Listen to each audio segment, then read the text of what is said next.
नमस्ते बच्चों, सुप्रभात।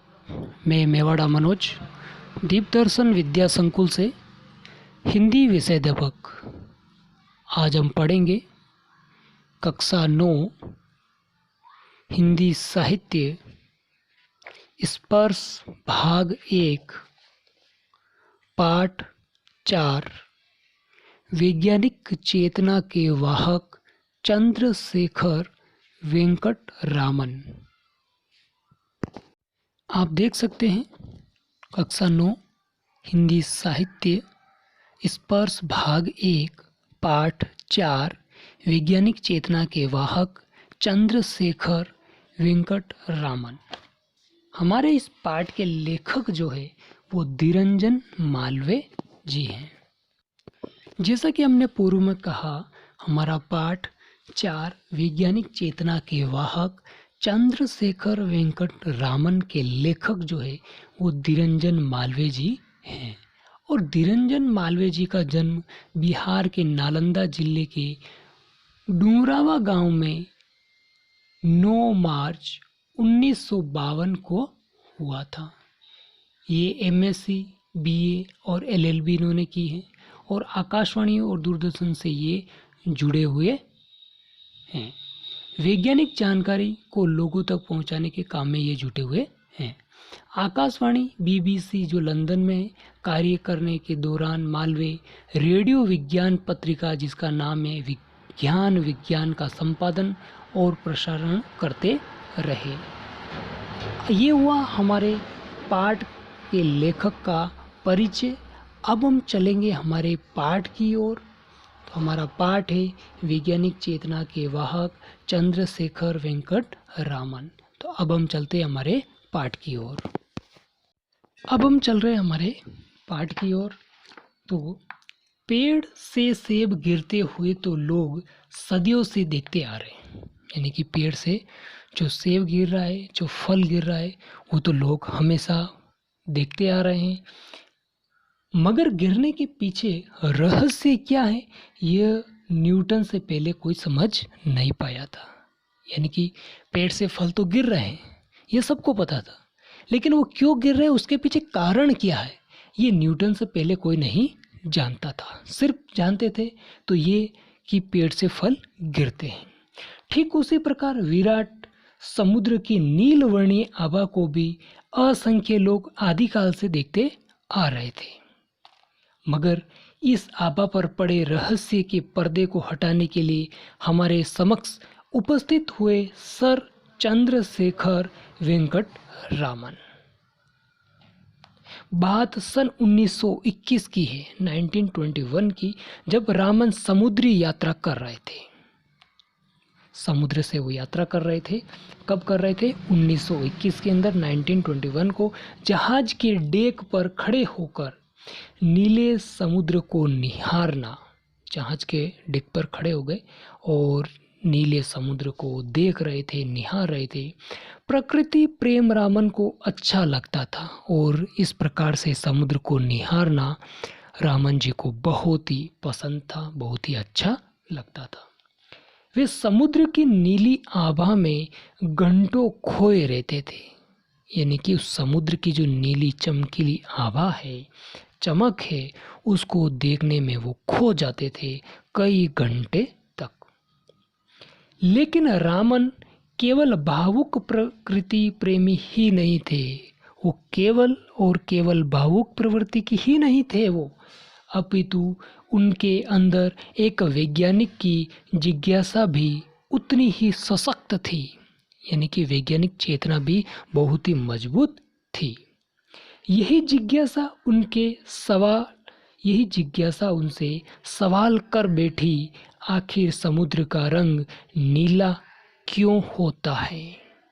जब वो समुद्र को देखते तो घंटों घंटों भर वो देखते और उनके मन में एक प्रश्न खड़ा हो गया कि आखिर में समुद्र का रंग जो है, जो पानी का रंग है, वो नीला क्यों दिखाई देता है। ये प्रश्न उनके मन में खड़ा हो गया।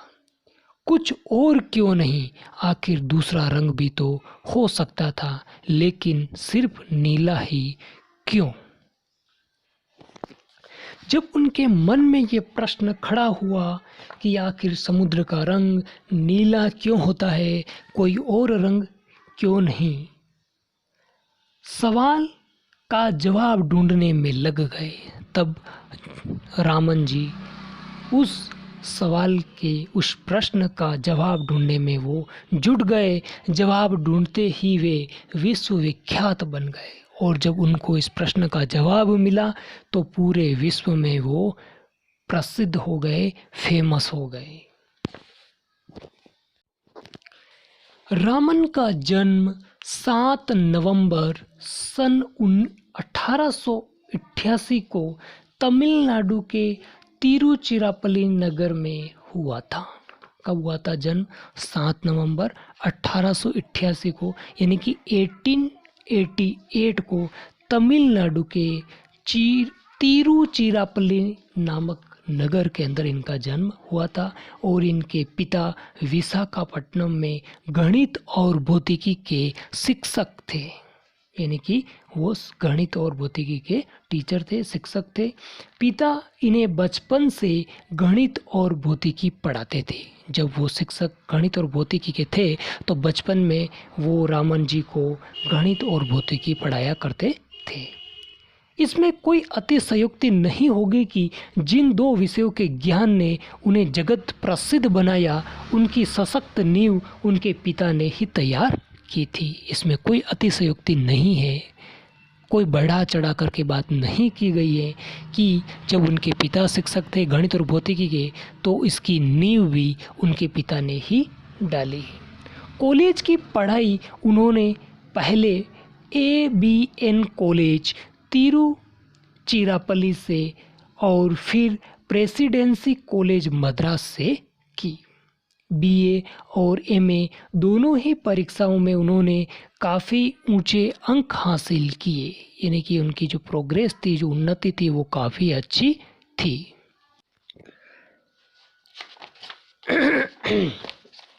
रामन का मस्तिष्क विज्ञान के रहस्यों को सुलझाने के लिए बचपन से ही बेचैन रहता था, अर्थात उनके मस्तिष्क में, उनके दिमाग में साइंस से रिलेटेड यानी कि विज्ञान से संबंधित काफ़ी प्रश्न घूमते थे और उन प्रश्नों को जवाब पाने में, उनका उत्तर पाने में उनका जो मन है वो हमेशा बेचैन रहता था और उनका बचपन सारे इन विज्ञान के प्रश्नों को सुलझाने में ही लगा रहा। अपने कॉलेज के ज़माने से ही उन्होंने शोध कार्यों में दिलचस्पी लेना शुरू कर दिया, यानी कि जब वो कॉलेज में आए तभी से विज्ञान से संबंधित जितने भी प्रश्न हैं, जितने भी शोध कार्य हैं, जितने भी अन्वेषणात्मक कार्य हैं, उनकी खोज के लिए, उनका जवाब पाने के लिए वो दिलचस्पी लेना प्रारंभ कर दिया, शुरू कर दिया। उनका पहला शोध पत्र फिलोसॉफिकल मैगजीन में प्रकाशित हुआ था। याद रखिएगा, ये प्रश्न बनता है, परीक्षा की दृष्टि से बहुत ही महत्वपूर्ण है कि उनका पहला शोध पत्र किस में प्रकाशित हुआ, तो उसका जवाब होगा फिलोसॉफिकल मैगजीन में प्रकाशित हुआ था। उनकी दिल्ली इच्छा तो यही थी कि, यहाँ पर प्रिंटिंग मिस्टेक हुआ है, उनकी दिल की इच्छा तो यही थी कि वे अपना सारा जीवन शोध कार्यों को ही समर्पित कर दे, अर्थात उनकी अंतरात्मा क्या कहती थी, उनका दिल क्या कहता था कि इनका पूरा जीवन जो है अन्वेषणात्मक कार्यों में अर्थात शोध कार्यों में ही समर्पित कर दे। लेकिन उन दिनों शोध कार्यों को पूरा करने, पूरे समय के कैरियर के रूप में अपनाने की कोई खास व्यवस्था नहीं थी, यानी कि उत्तम व्यवस्था, अच्छी व्यवस्था नहीं थी। प्रतिभावान छात्र सरकारी नौकरी की ओर आकृष्ट होते थे। जो बहुत ही प्रतिभावान विद्यार्थी होते थे वो सरकारी नौकरी की ओर आकर्षित होते थे। रामन भी अपने समय के अन्य सुयोग्य छात्रों की भांति भारत सरकार के वित्त विभाग में अफसर बन गए और उन प्रतिभावान छात्रों की तरह ही रामन जी भी भारत सरकार के वित्त विभाग में अफसर बन गए।